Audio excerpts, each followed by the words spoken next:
Tengo en mi mano hoy un libro y en el lomo de este libro está impreso el título del libro que dice Santa Biblia. ¿Alguna vez te has preguntado de dónde viene la palabra Biblia? Esta proviene de la palabra griega biblos, que es la palabra griega para libro. Y por eso estamos hablando de un libro sagrado. Sin embargo, si miramos con más atención la naturaleza de la Biblia, vemos que, aunque todo esto está unido en un solo volumen, en realidad lo que tenemos no es un solo libro, sino más bien un volumen que incluye una colección de 66 libros individuales. Es una biblioteca de libros. Y dado que hay tantos libros que juntos constituyen la Sagrada Escritura, la primera pregunta que encontramos es: ¿cómo sabemos que los libros correctos se han incluido en esta colección o biblioteca de libros que llamamos Sagrada Escritura? Y esa pregunta es el tema del canon. A menudo hablamos del canon de la Escritura. Y esa palabra canon, de nuevo, proviene de otra palabra griega, canón, que es la palabra griega para vara de medición o norma. Y así, cuando a la Biblia se le llama el canon de la Escritura, esto significa que estos libros en conjunto están incluidos en ese volumen que funciona como la vara suprema de medir o la norma o autoridad para la iglesia. Hay una frase en latín para todo en teología, hay una frase en latín que se ha utilizado con frecuencia a lo largo de los siglos para describir la Biblia y va más o menos así, que la Escritura es la norma, normans et sine normativa. Ahora, se nota una forma de la palabra norma, aparece 3 veces en esta pequeña expresión, norma, normans, que significa la norma de las normas, et sine, normativa, y sin norma. Es la norma o el estándar de todos los estándares y no tiene par, ninguna otra norma por la cual sea juzgada. Bueno, cuando llegamos a todo este tema del canon, la pregunta que estamos enfrentando es diferente de la que hemos visto hasta ahora.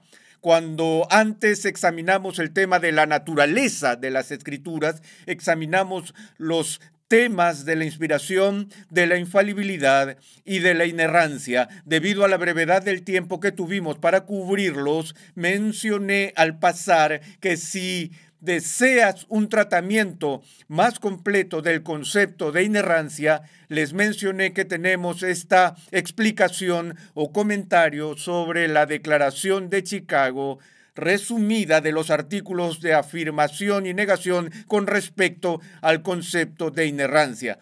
Pero hoy no estamos hablando de la naturaleza de la Escritura, sino más bien de su alcance. Es decir, hasta dónde se extiende el canon de la Escritura. Ahora, hay todo tipo de conceptos erróneos que surgen cada vez que escuchamos a la gente hablar del canon. He oído a los críticos de la Biblia decir que tenemos 66 libros incluidos en la Biblia, y que la lista de 66 ha sido reducida de entre más de 2,000 candidatos para su inclusión en la Escritura. Y cuando se considera el enorme número de libros posibles que podrían haber sido incluidos en la Biblia, y a la luz de ese gran número, solo hay 66 que sí fueron incluidos en la Escritura, el crítico dice: no parece probable, al menos en términos de las probabilidades, que algunos libros que deberían haber sido incluidos en la Biblia fueron omitidos, y otros libros que quizás no estaban realmente calificados para su inclusión sí entraron. Bueno, diría que es un concepto erróneo por esta razón. Aunque en un sentido amplio podríamos decir que había más de 2000 candidatos para su inclusión en la Escritura, incluso con respecto al canon del Nuevo Testamento. La abrumadora mayoría de esos libros fueron desestimados de forma rápida y fácil por la iglesia primitiva, porque era muy obvio que eran fraudulentos. En el siglo segundo, con la amenaza de la herejía gnóstica, los mismos herejes gnósticos escribieron sus propios libros cortos, los difundieron ampliamente y reclamaron autoridad apostólica para ellos. Estos libros nunca fueron considerados seriamente para su inclusión en el canon, por lo que es realmente engañoso decir que había más de 2000 candidatos potenciales.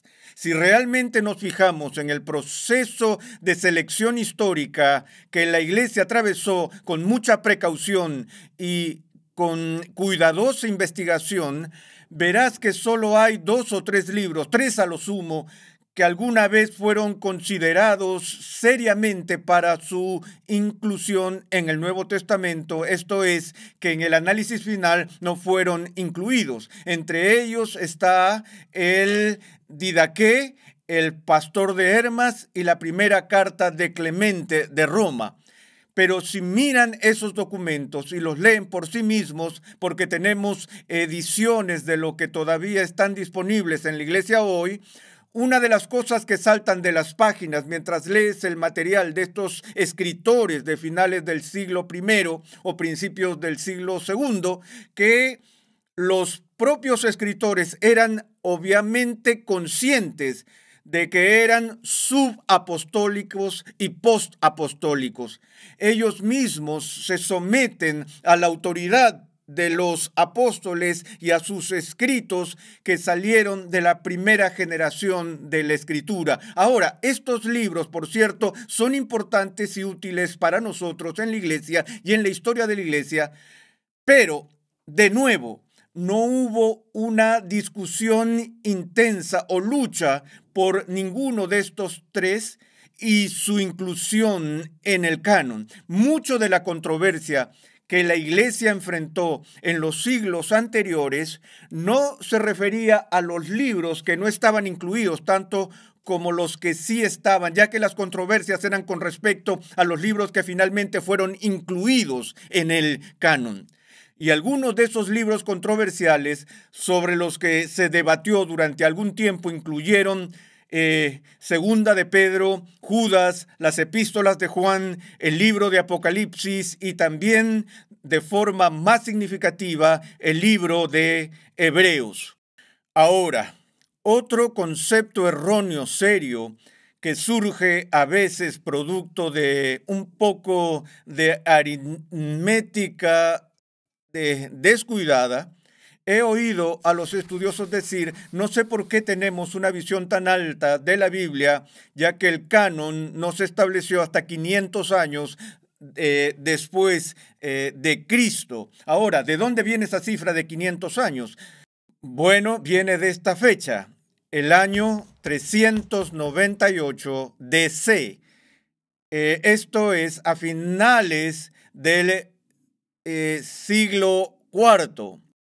Ahora, si quieres redondear eso a 400, entonces puedes hablar de principios del siglo V y ya sabes cómo somos con los siglos y olvidamos la diferencia en los números. A principios del siglo V nos encuentra 500 años después de Cristo, pero así es como va el razonamiento. El último concilio o sínodo que tuvo la iglesia y que finalmente de una vez por todas resolvió los parámetros del alcance del canon del Nuevo Testamento fue en 398. Ahora hubo varias investigaciones anteriores que se habían hecho antes de eso, por lo que hubo un proceso que tomó tiempo y el proceso no estuvo completo hasta 398. Ahora, eso no significa que en el año 398, por primera vez en la historia, la iglesia cristiana tuvo un Nuevo Testamento. No, desde el principio, los libros básicos del Nuevo Testamento que leemos y observamos hoy estaban en uso en la vida de la iglesia y funcionaron como canon debido a su autoridad apostólica desde el principio.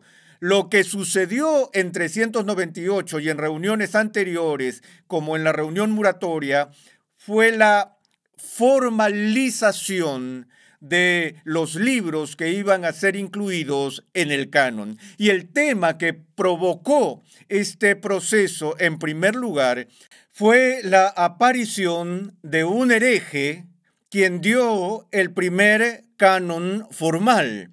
Fue el hereje Marción. Ahora, sus seguidores se llamaban marcionitas, no los marcianos, que vienen del espacio exterior, pero el hereje Marción era uno que, al ser influenciado por el gnosticismo, creía que el Dios que es retratado en el Antiguo Testamento no es el Dios supremo del universo, sino que era más bien una deidad menor, una especie de demiurgo que tenía un carácter desagradable, quien era feroz y enojado y hasta un poco malo, y que fue Dios quien nos creó demasiados problemas. Y lo que Cristo vino a hacer en el Nuevo Testamento fue revelar al verdadero Dios y librarnos de esa deidad mezquina. Por eso, todo lo que en el Nuevo Testamento que vinculara a Cristo de manera positiva con Yahvé, el Dios del Antiguo Testamento, era expurgada por Marción. Y es así como el Evangelio de Mateo y gran parte de la otra información del Evangelio fue cortada con tijeras. Cualquier referencia que Cristo hacía de Dios como su Padre era excluido. Y también eliminó algunos de los escritos de Pablo y nos dio una versión muy pequeña y abreviada de lo que ahora llamamos el Nuevo Testamento. Entonces, es la respuesta de la Iglesia a esa herejía lo que hizo necesario que la Iglesia diera una lista formal autoritativa de los libros bíblicos reales. Ahora, una de las cosas que preocupan a la gente de vez en cuando es que hubo un proceso de selección histórico. Eso es algo que no podemos negar, y que hubo oportunidades en la historia de la Iglesia donde libros como el libro de Hebreos fueron cuestionados con respecto a su autoridad. Ahora, en el momento en que la Iglesia estaba involucrada en este proceso de selección, se utilizó una prueba triple para determinar la autenticidad canónica. En otras palabras, estándares clave que eran aplicados a los aspirantes. La primera marca o prueba que verificaría la autoridad de un libro para el canon era su origen apostólico. Ahora, este criterio de origen apostólico tenía en realidad dos dimensiones. Ser de origen apostólico significaba, uno, que fue escrito por un apóstol, o dos, escrito bajo la sanción directa e inmediata de un apóstol. Permítanme dar un par de ejemplos de eso. El libro de Romanos no estaba cuestionado porque todos admitieron que fue escrito por el apóstol Pablo y llevaba consigo la autoridad apostólica. Y el Evangelio de Mateo ciertamente no fue cuestionado, ni el Evangelio de Juan, porque estos evangelios fueron escritos por los discípulos que llegaron a ser apóstoles de Jesús. Pero, ¿qué pasa con el Evangelio de Lucas y el Evangelio de Marcos? Lucas no era apóstol, ni tampoco Marcos. Sin embargo, Lucas era un asociado del apóstol Pablo, fue con él durante sus viajes misioneros y tuvo la autoridad apostólica de Pablo aprobando su producción literaria. Del mismo modo, Marcos era visto como el portavoz del apóstol Pedro. De modo que la autoridad de Pedro estaba detrás del Evangelio de Marcos, ya que la autoridad de Pablo estaba detrás del Evangelio de Lucas. Así, desde el principio no había ninguna duda sobre la autoridad apostólica y la canonicidad bíblica de los 4 evangelios, del corpus básico de los escritos de Pablo y etcétera. Ahora, el segundo criterio que se utilizó fue la recepción por la iglesia primitiva. Tomamos, por ejemplo, la epístola a los Gálatas en el Nuevo Testamento. La suposición es que la carta que Pablo escribió a los Gálatas no estaba destinada simplemente a una congregación, sino que tenía una audiencia más amplia a la vista y fue escrita como una carta circular que se distribuiría a las iglesias de la región de Galacia. Pero no solo era cierto para la epístola a los Gálatas, sino que también sabemos que las epístolas de Pablo y que los escritos del Evangelio eran ampliamente circulados entre las congregaciones e iglesias del primer siglo que habían sido establecidas. Entonces, como un asunto de reconocimiento histórico, la iglesia, al mirar hacia atrás en los siglos segundo y tercero y cuarto, diría, bueno, sabemos que este libro en particular fue recibido y citado como autoritativo desde el principio. Recuerden, mencioné algunos de estos libros extracanónicos como la carta de Clemente, donde Clemente cita, por ejemplo, la carta de Pablo a los Corintios. Y uno ve la cita autoritativa de libros que había sido recibido por la comunidad cristiana primitiva como autoritativo. Incluso en la Biblia misma, Pedro menciona las cartas de Pablo como incluidas entre la categoría de la escritura. Ahora, el tercer principio fue el que causó la mayor parte de la controversia, así que voy a hacer un dibujo de ella.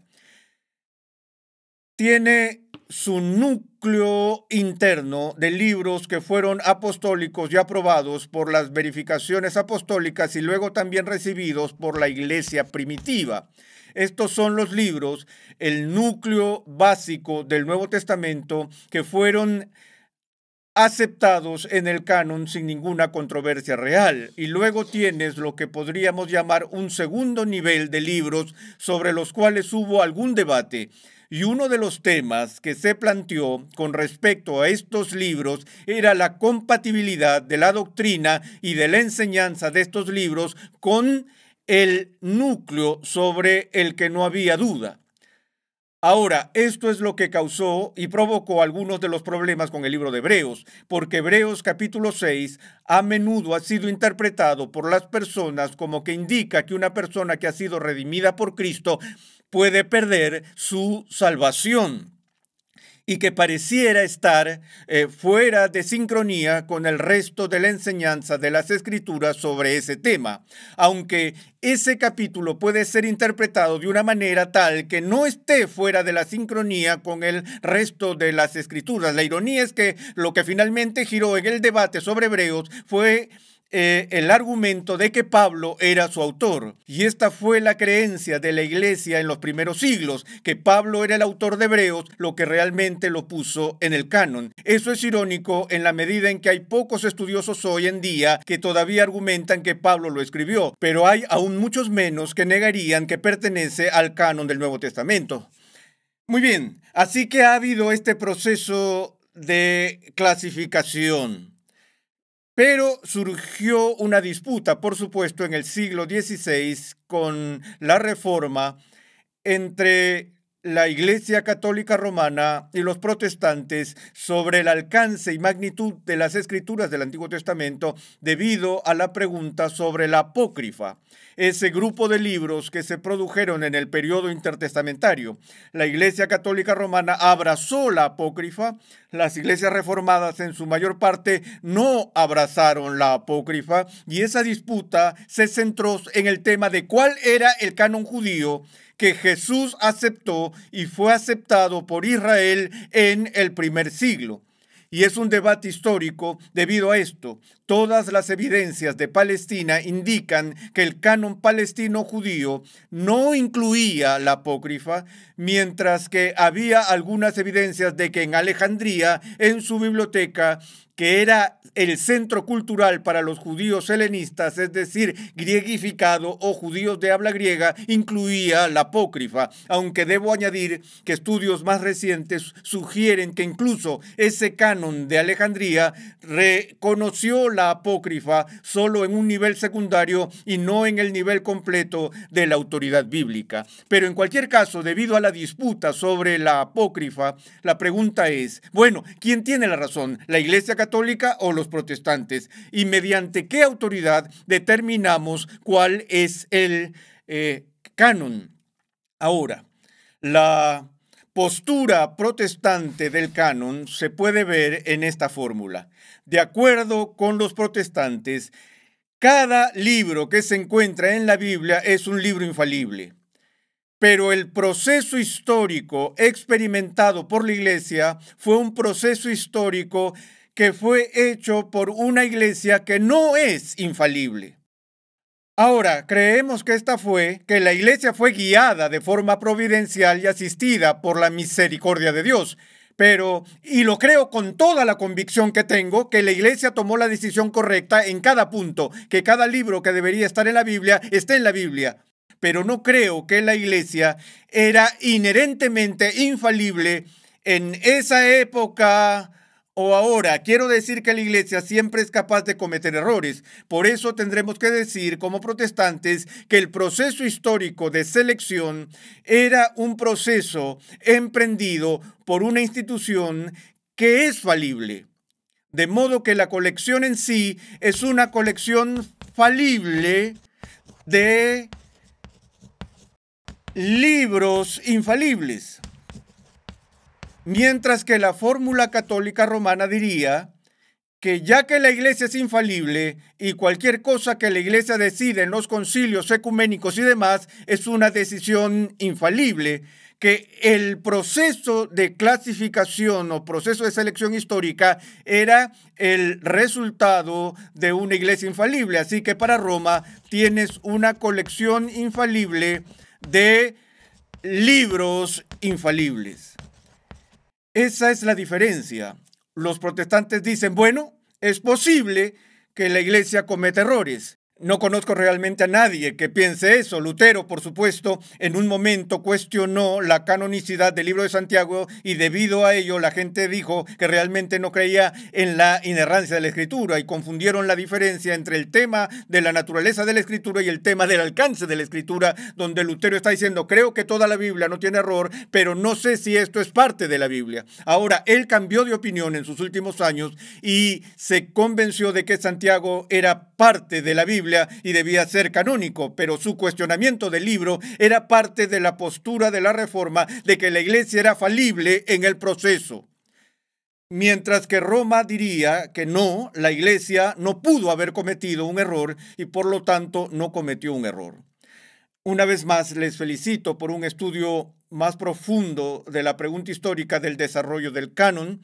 Permítanme enfatizar al concluir que aunque hubo una búsqueda e investigación histórica, creo que la Iglesia hizo exactamente lo que Dios quería que hicieran y que no tenemos ninguna razón para no estar más que plenamente seguros de que los libros correctos estaban incluidos en el canon de la Sagrada Escritura.